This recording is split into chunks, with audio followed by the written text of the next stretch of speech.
ನೋಡಿ ಯಾವ ರೀತಿ ಕರುಮ್ ಕುರುಮ್ ಇದೆ ನೋಡಿ. ಸಂಜೆ ಹೊತ್ತಿಗಂತೂ ಸ್ನ್ಯಾಕ್ಸ್ ಟೈಮಲ್ಲಿ ತಿನ್ನಲಿಕ್ಕೆ ಒಳ್ಳೇದಾಗ್ತದೆ ಇದು. ಫ್ರೆಂಡ್ಸ್, ಈ ಚಿಕ್ಕ ಮಕ್ಕಳಿಗಂತೂ ಉಂಟಲ್ಲ, ಈ ಅಂಗಡಿಯಿಂದ ತರುವಂತಹ ಲೇಸ್ ಕುರ್ಕುರೆ ಇದೇ ತುಂಬ ಇಷ್ಟಪಟ್ಟು ತಿಂತಾರೆ ಅವರು. ನಾನು ಅದಕ್ಕೆ ನಿಮಗೆ ಮನೆಯಲ್ಲೇ ಉಂಟಲ್ಲ ಹೆಲ್ದಿಯಾದ ಕುರ್ಕುರೆ ಮಾಡಿ ತೋರಿಸ್ತೇನೆ. ಅದು ಯಾವುದಂತ ಹೇಳಿದರೆ ಈ ಬೆಂಡೆಕಾಯಿಯಿಂದ ಮಾಡುವಂತಹ ಒಳ್ಳೆ ಕುರ್ಕುರೆ ಯಾವ ರೀತಿ ಮಾಡೋದಂತ ಹೇಳಿ ಇವತ್ತಿನ ವಿಡಿಯೋದಲ್ಲಿ ತೋರಿಸಿಕೊಡ್ತೇನೆ. ಯಾರಾದರೂ ನಮ್ಮ ಕರಾವಳಿ ಮಿರರ್ ಚಾನಲ್ ಹೊಸಬರು ನೋಡ್ತಾ ಇದ್ದರೆ ಸಬ್ಸ್ಕ್ರೈಬ್ ಮಾಡಿ. ಹಾಗೆಯೇ ಫೇಸ್ಬುಕ್ ಮತ್ತು ಇನ್ಸ್ಟಾಗ್ರಾಮಲ್ಲಿ ಪೇಜ್ ಇದೆ, ಅದನ್ನು ಕೂಡ ಫಾಲೋ ಮಾಡಿ. ವಿಡಿಯೋ ಸ್ಟಾರ್ಟ್ ಮಾಡುವ. ನಾನು Asha Udupa Kateel. Welcome back to Karavali mirror. ಇವತ್ತಿನ ಬೆಂಡೆಕಾಯಿ ಕುರ್ಕುರಿಗೆ ಉಂಟಲ್ಲ, ಮೊದಲಿಗೆ ನಾವು ಬೆಂಡೆಕಾಯಿಯನ್ನು ಚೆನ್ನಾಗಿ ತೊಳೆದು ಕಟ್ ಮಾಡಬೇಕು. ಒಂದು ಬೆಂಡೆಕಾಯಲ್ಲಿ 3 ಅಥವಾ 4 ಪೀಸನ್ನು ಮಾಡ್ಕೋಬೇಕು.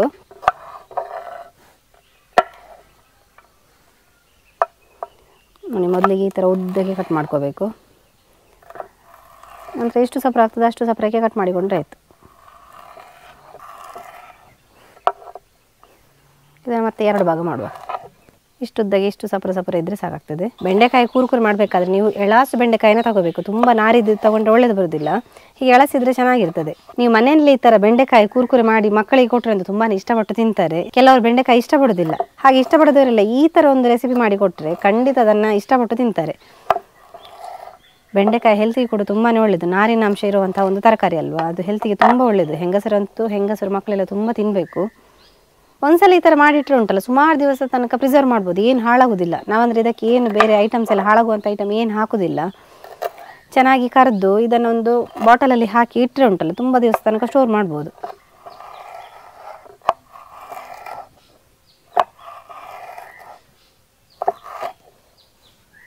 ನೋಡಿ, ಬೆಂಡೆಕಾಯಿ ಎಲ್ಲ ಒಂದೇ ಹದದಲ್ಲಿ ಕಟ್ ಮಾಡಿಕೊಂಡಿದ್ದೇನೆ. ತುಂಬ ಉದ್ದ ಕೂಡ ಇಲ್ಲ, ತುಂಬ ಸಣ್ಣ ಕೂಡ ಇಲ್ಲ, ಮೀಡಿಯಮ್ ಹದಕ್ಕೆ ಕಟ್ ಮಾಡ್ಕೊಳ್ಬೇಕು. ನೋಡಿ, ಇನ್ನಿದಕ್ಕೆ ನಾವು ಕಡಲೆ ಹಿಟ್ಟು ಹಾಕಬೇಕು. ಒಂದು 3/4 ಕಪ್ ಆಗುವಷ್ಟು ಕಡಲೆ ಹಿಟ್ಟು, ಅದನ್ನು ಮತ್ತೆ ನೋಡ್ಕೊಂಡು ಹಾಕೊಂಡ್ರೆ ಆಯಿತು. ಹಾಗೇನೊಂದು ಒಂದು ಅರ್ಧ ಕಪ್ ಆಗುವಷ್ಟು ಅಕ್ಕಿ ಹಿಟ್ಟು, ಕಾರ್ನ್ ಫ್ಲೋರ್, ಅದೊಂದು 2 ಸ್ಪೂನಷ್ಟು ಕಾರ್ನ್ ಫ್ಲೋರ್ ಹಾಕೊಂಡ್ರೆ ಸಾಕು. ಇದನ್ನು ಹಾಕೋದು ಕ್ರಿಸ್ಪಿ ಬರಲಿಕ್ಕೆ ಬೇಕಾಗಿ. ಹಾಗೆಯೇ ಖಾರಕ್ಕೆ 1 ಚಮಚದಷ್ಟು ಮೆಣಸಿನ ಪೌಡ್ರು, ನಿಮಗೆ ಖಾರ ಜಾಸ್ತಿ ಬೇಕಂತ ಹೇಳಿದರೆ ಸ್ವಲ್ಪ ಜಾಸ್ತಿ ಕೂಡ ಹಾಕೋಬೋದು. ಹಾಗೆಯೇ 1 ಚಮಚದಷ್ಟು ಚಾಟ್ ಮಸಾಲ ಹಾಕೋದ್ರಿಂದ ನಮ್ಮ ಕುರ್ಕುರೆ ಸ್ವಲ್ಪ ಹುಳಿಯಾಗಿ ಚೆನ್ನಾಗಿ ಬರ್ತದೆ. ರುಚಿಗೆ ತಕ್ಕಷ್ಟು ಉಪ್ಪನ್ನು ಕೂಡ ಹಾಕೋಬೇಕು. ಇದನ್ನು ಇವಾಗ ಚೆನ್ನಾಗಿ ಮಿಕ್ಸ್ ಮಾಡಿಕೊಳ್ಳುವ. ಈ ಬೆಂಡೆಕಾಯಲ್ಲಿ ನೀರಿನ ಅಂಶ ಇರ್ತದೆ. ಈ ನೀರಿನ ಅಂಶ ಈ ಹಿಟ್ಟಿಗೆ ಉಂಟಲ್ಲ ಅಂಟುಕೊಳ್ತದೆ. ಮತ್ತು ಎಷ್ಟು ಬೇಕಷ್ಟು ನೋಡಿಕೊಂಡು ನೀರು ಹಾಕೊಂಡ್ರೆ ಆಯಿತು. ನೋಡಿ, ನೀರಿನ ಅಂಶ ಎಲ್ಲ ಸ್ವಲ್ಪ ಇದ್ದಿದ್ದು ಈ ಹಿಟ್ಟಿಗೆ ಅಂಟುಕೊಂಡಿದೆ. ನೋಡಿ, ತುಂಬ ನೀರು ಬೇಕಾಗಿಲ್ಲ, ಸ್ವಲ್ಪ ಈ ಥರ ನೀರನ್ನು ಚಿಮಿಕ್ಸಿಕೊಳ್ಳುವ. ಇದು ಜಸ್ಟ್ ಅಂಟುಕೊಳ್ಳಿಕ್ಕೆ ಮಾತ್ರ. ಈ ಹಿಟ್ಟು ಉಂಟಲ್ಲ ಬೆಂಡೆಕಾಯಿ ಅಂಟ್ಕೊಳ್ಬೇಕಂತ ಹೇಳಿ ನಾವು ನೀರು ಹಾಕುವಂಥದ್ದು.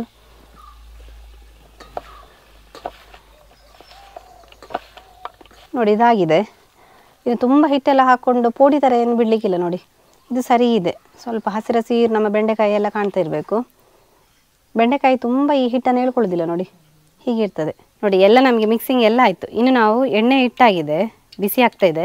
ಬೆಂಡೆಕಾಯಿನ ಒಂದೊಂದು ಬಿಡ್ತಾ ಬಂದರೆ ಅಲ್ಲಿಗೆ ನಮ್ಮ ಬೆಂಡೆಕಾಯಿ ಕುರ್ಕುರೆ ರೆಡಿ ಆಗ್ತದೆ. ಈ ಎಣ್ಣೆ ಚೆನ್ನಾಗಿ ಬಿಸಿ ಆಗಬೇಕು. ಫಸ್ಟಿಗೆ ನಾವು ಹಾಕಬೇಕಾದ್ರೆ ಎಣ್ಣೆ ಸರಿ ಬಿಸಿ ಆಗಬೇಕು. ನಂತರ ಬೇಕಾದರೆ ಅದು ಎಣ್ಣೆ ಸ್ವಲ್ಪ ತಣ್ಣಗೆ ಆದರೂ ಪರವಾಗಿಲ್ಲ, ಮೀಡಿಯಂ ಫ್ಲೇಮಲ್ಲಿ ಇಡುವ. ಫಸ್ಟಿಗೆ ಮಾತ್ರ ಗ್ಯಾಸ್ ಹೈ ಫ್ಲೇಮಲ್ಲಿ ಇರಬೇಕು. ಎಣ್ಣೆ ಚೆನ್ನಾಗಿ ಕಾದಿದೆ. ಒಂದೊಂದೇ ಬೆಂಡೆಕಾಯನ್ನು ಬಿಡ್ತಾ ಬರುವ. ಇದು ಫುಲ್ ಒಟ್ಟಾಗಿ ಬಿಡಬಾರ್ದು, ಯಾಕಂತ ಹೇಳಿದರೆ ಫುಲ್ ಅಂಟುಕೊಳ್ತದೆ, ಒಂದಕ್ಕೊಂದು ಅಂಟಬಾರ್ದು.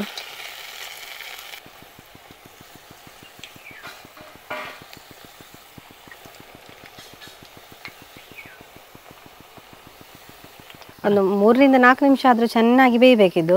ಆವಾಗ ಮಾತ್ರ ಇದು ಕ್ರಿಸ್ಪಿಯಾಗಿ ಚೆನ್ನಾಗಿ ಬೇಯ್ತದೆ. ಯಾಕಂತ ಹೇಳಿದರೆ ಇದು ಬೆಂಡೆಕಾಯಿನ ನಾವು ಹಸಿಯನ್ನೇ ಹಾಕಿರೋದು. ನೋಡಿ, ಬೆಂಡೆಕಾಯಿ ಚೆನ್ನಾಗಿ ಬೇಯಬೇಕು. ನೋಡಿ, ಹಾಗಾಗಿ ನಾವು ಅದನ್ನು ಬೇಯಿಸಬೇಕು. ಯಾವುದಾದ್ರೂ ಈ ಥರ ಒಂದಕ್ಕೊಂದು ಅಂಟಿಕೊಂಡಿದ್ರೆ ಈ ಥರ ಹೀಗೆ ಬಿಡಿಸ್ಕೊಳ್ಳುವ. ಹಾಕುವಾಗಲೇ ಒಂದೊಂದು ಹಾಕಿದರೆ ಏನು ಅಂಟ್ಕೊಳ್ಳಲ್ಲ ಇದು. ಮತ್ತು ಎಣ್ಣೆಗೆ ಹಾಕಿದ ಕೂಡಲೇ ಉಂಟಲ್ಲ ಅಂಟಿದ್ದು ಬಿಡ್ತದೆ. ಇದು ಅಂಟಿದ್ರೆ ಕೂಡ ಏನು ತೊಂದರೆ ಇಲ್ಲ.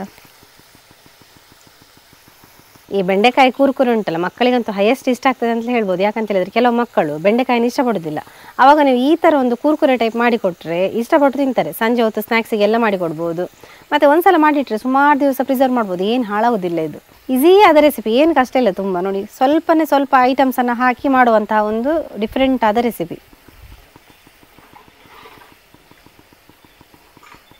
ನೋಡಿ, ಇದು ಗೋಲ್ಡನ್ ಬ್ರೌನ್ ಕಲರ್ ಆಗಿದೆ. ಇದನ್ನು ತೆಗೆಯುವ. ಒಳ್ಳೆ ಗರ ಸೌಂಡ್ ಬರ್ತಿದೆ. ನೋಡಿ, ಕ್ರಿಸ್ಪಿಯಾಗಿ ಚೆನ್ನಾಗಾಗಿದೆ. ಹೇಗೆ ಬಂದಿದೆ ನೋಡಿ ನಮ್ಮ ಕುರ್ಕುರೆ, ಒಳ್ಳೆ ಕ್ರಿಸ್ಪಿಯಾಗಿ ಚೆನ್ನಾಗಿ ಬಂದಿದೆ. ನೋಡಿ ಯಾವ ರೀತಿ ಕರುಮ್ ಕುರುಮ್ ಇದೆ ನೋಡಿ. ಸಂಜೆ ಹೊತ್ತಿಗಂತೂ ಸ್ನ್ಯಾಕ್ಸ್ ಟೈಮಲ್ಲಿ ತಿನ್ನಲಿಕ್ಕೆ ಒಳ್ಳೆದಾಗ್ತದೆ ಇದು. ನೋಡಿದ್ರಲ್ಲ ಫ್ರೆಂಡ್ಸ್, ಇವತ್ತಿನ ಬೆಂಡೆಕಾಯಿ ಕುರ್ಕುರೆ ಯಾವ ರೀತಿ ಬಂದಿದೆ ಅಂತ ಹೇಳಿ. ತುಂಬಾ ಚೆನ್ನಾಗಿ ಬಂದಿದೆ, ಡಿಫ್ರೆಂಟ್ ಆದ ರೆಸಿಪಿ ಕೂಡ ಹೌದು. ನೀವು ಕೂಡ ಈ ರೆಸಿಪಿ ಇಷ್ಟ ಆದರೆ ಮನೆಯಲ್ಲಿ ತಪ್ಪದೇ ಟ್ರೈ ಮಾಡಿ. ಹಾಗೆಯೇ ಈ ವಿಡಿಯೋ ಇಷ್ಟ ಆದರೆ ನಿಮ್ಮ ಫ್ರೆಂಡ್ಸಿಗೆ, ರಿಲೇಟಿವ್ಸ್ಗೆಲ್ಲ ಹೆಚ್ಚು ಶೇರ್ ಮಾಡಿ. ಯಾರಾದರೂ ನಮ್ಮ ಕರಾವಳಿ ಮಿರರ್ ಚಾನಲ್ನ ಹೊಸಬ್ರು ನೋಡ್ತಾ ಇದ್ದರೆ ಸಬ್ಸ್ಕ್ರೈಬ್ ಮಾಡೋದನ್ನು ಮಾತ್ರ ಮರಿಬೇಡಿ.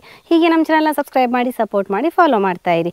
ಇಂಟ್ರೆಸ್ಟಿಂಗ್ ವಿಡಿಯೋದೊಂದಿಗೆ ಮುಂದೆ ನಾವು ಸಿಗ್ತಾ ಇರ್ತೇವೆ. Thank you.